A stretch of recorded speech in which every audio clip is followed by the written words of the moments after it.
Hello, YouTube. This is Mr. Hanson broadcasting in April 2020.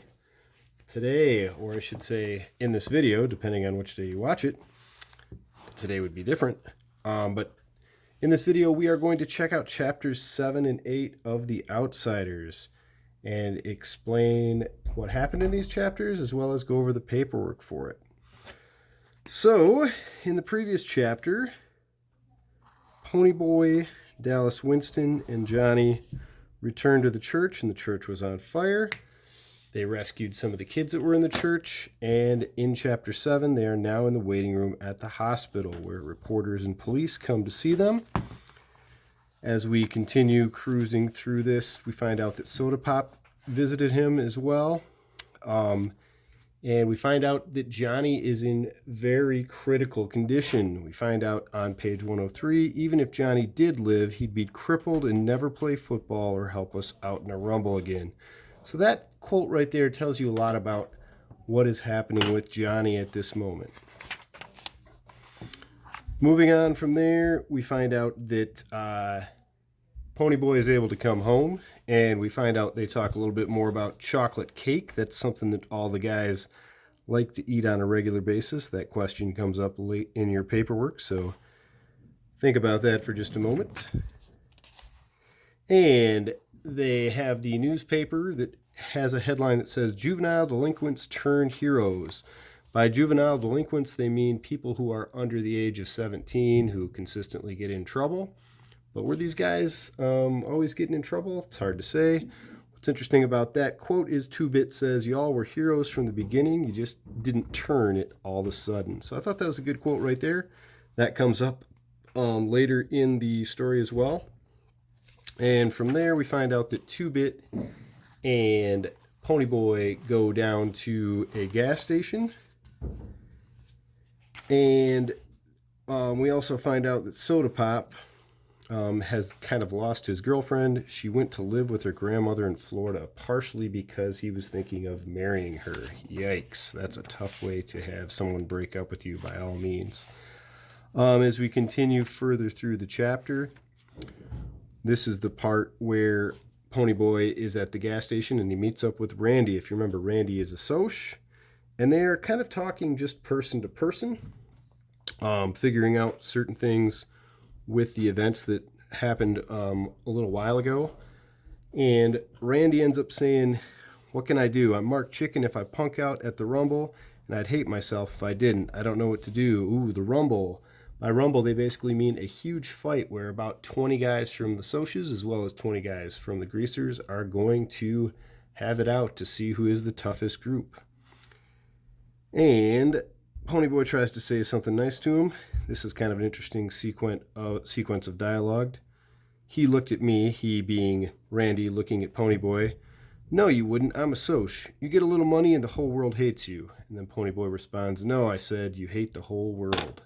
So that's something to kind of think about when certain people have possessions and others don't. Now, when they're done talking, 2-Bit chimes in and talks about what the conversation was between Ponyboy and Randy. And 2-Bit says, "What Mr. Super Soch have to say?" And Ponyboy responds, "He ain't a Soch. He's just a guy. He just wanted to talk."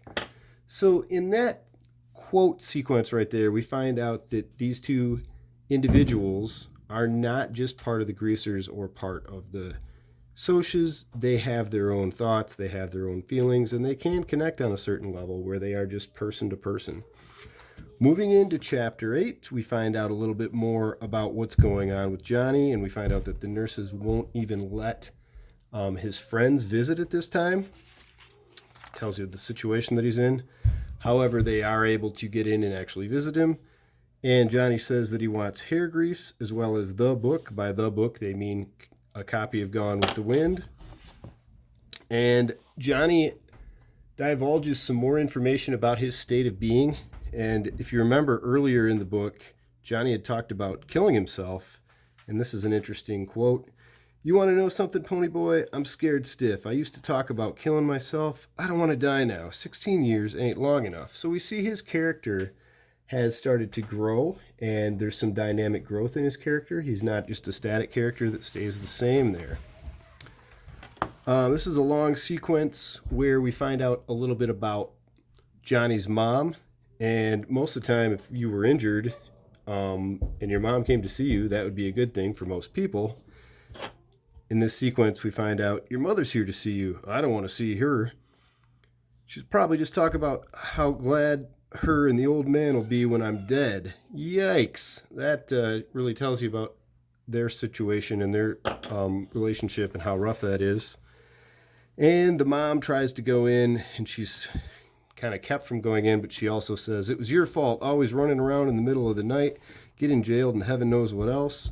2-Bit chimes in by saying, "No wonder he hates your guts." And later on that he mentions he has to live with that. So you can tell that this person as a mom is not the best person to be around. Dally kind of snaps out of his critical state, and we find out that he uses usual mean, ornery self. Dally and Tim Shepard may have been at odds when Dally slashed his tires, but they'll team up in the Rumble to fight the Socs, of course. And we move on from there. We find out that 2-Bit gives the knife to Dally. Remember that giant knife that he had? That comes in handy later, maybe so much.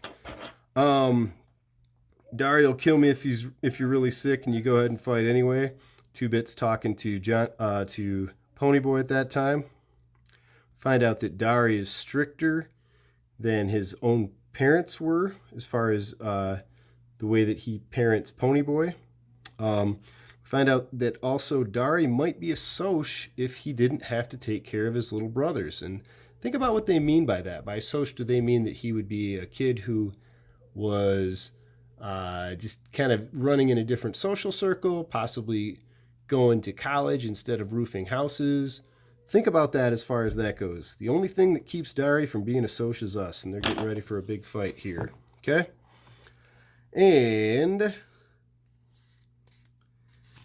we continue on with our story here. We find out more about Randy. He had something that made people follow him, something that marked him different, maybe a little better than the crowd, and that's Cherry Valance talking, of course. We also find out on the previous page, I should have pointed this out earlier, that there will be no weapons in the fight itself, and that's part of the reason why Cherry is in this scene, so that she can tell the boys about what the deal is for the fight.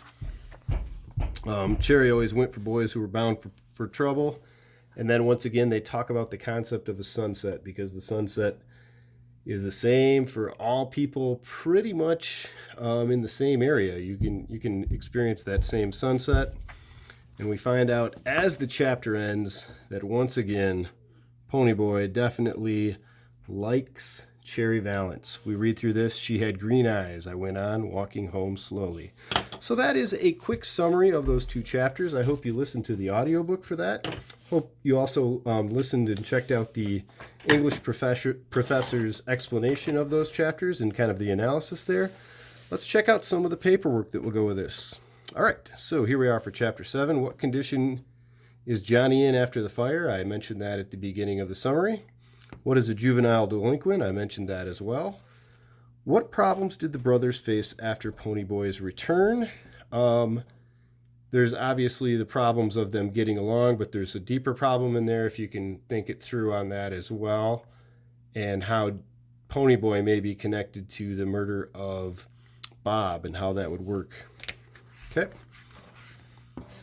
What do you think it would be like if Johnny returned to his home in a wheelchair? You can just write 2 sentences explaining your point of view as to how his life might be in relationship to his parents at home.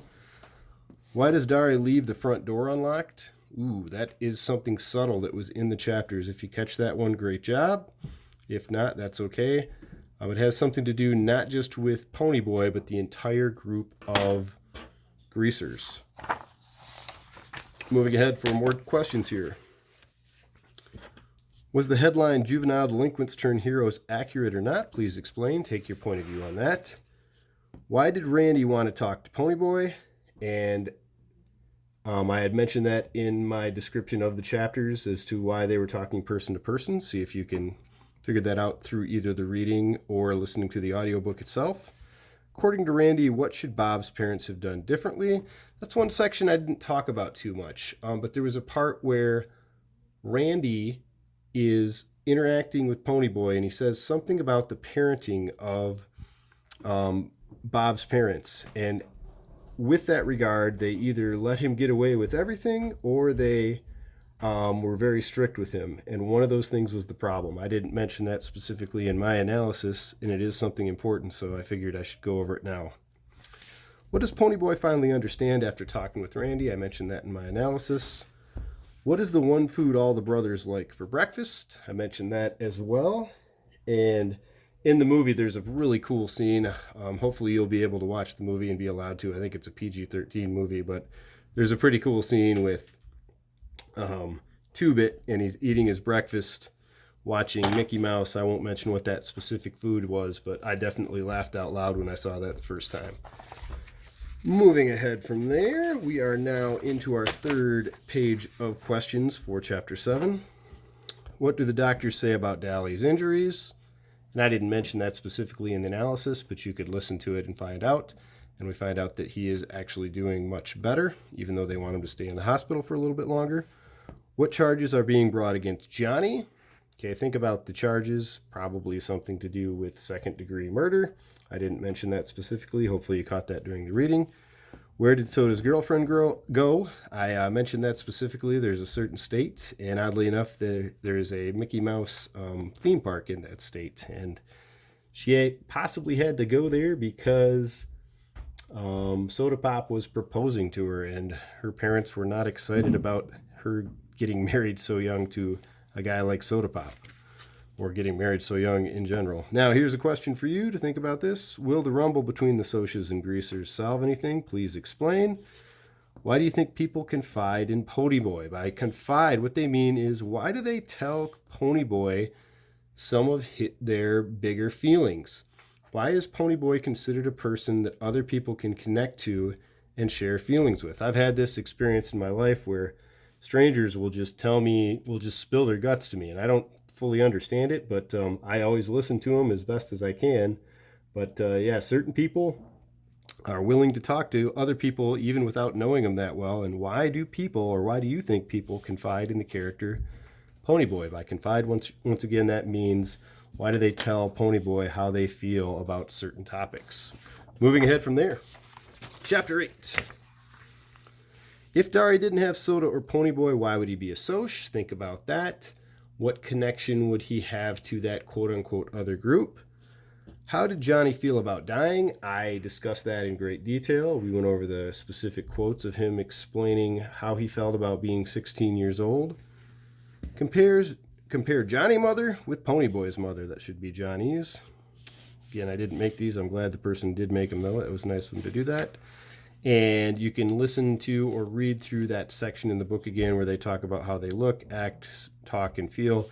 There's also some other details of Ponyboy's mother earlier in the book as well, if you want to flip through the pages, if you have the book to check through that. If not, just put your best effort in on this. This might have been something I would need to guide you through in the classroom.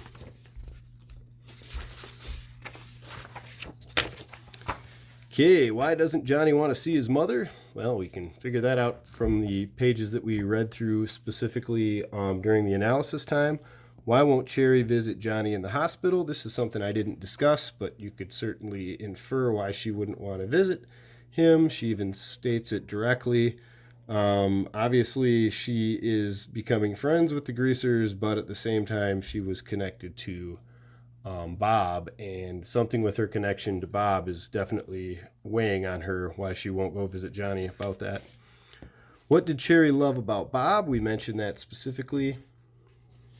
I think we did anyway. I know I had it highlighted. It's hard to cover everything during these short videos. Why do you think Ponyboy asked Cherry about sunsets? And you can just answer that in your own words, of course, in your own thoughts. It's one of those why do you think questions again. See if you can get 2 to 3 good sentences on that. And lastly, what did Johnny want the boys to get him while he was in the hospital? Why were these things important to him? And I mentioned those specifically as I went through those pages. So that's the paperwork, and that is the summary as well for chapters 7 and 8. I hope you have a great week. If If you have any questions, feel free to contact me through Google Classroom. And we will also have office hours from 9 o'clock to 10 o'clock on Tuesday morning as well as Thursday morning. Feel free to check in there. But I am going to sign off, and I hope that you can get some of this work done. Take care, and again, contact me through email or through our office hours online if you have any questions about anything.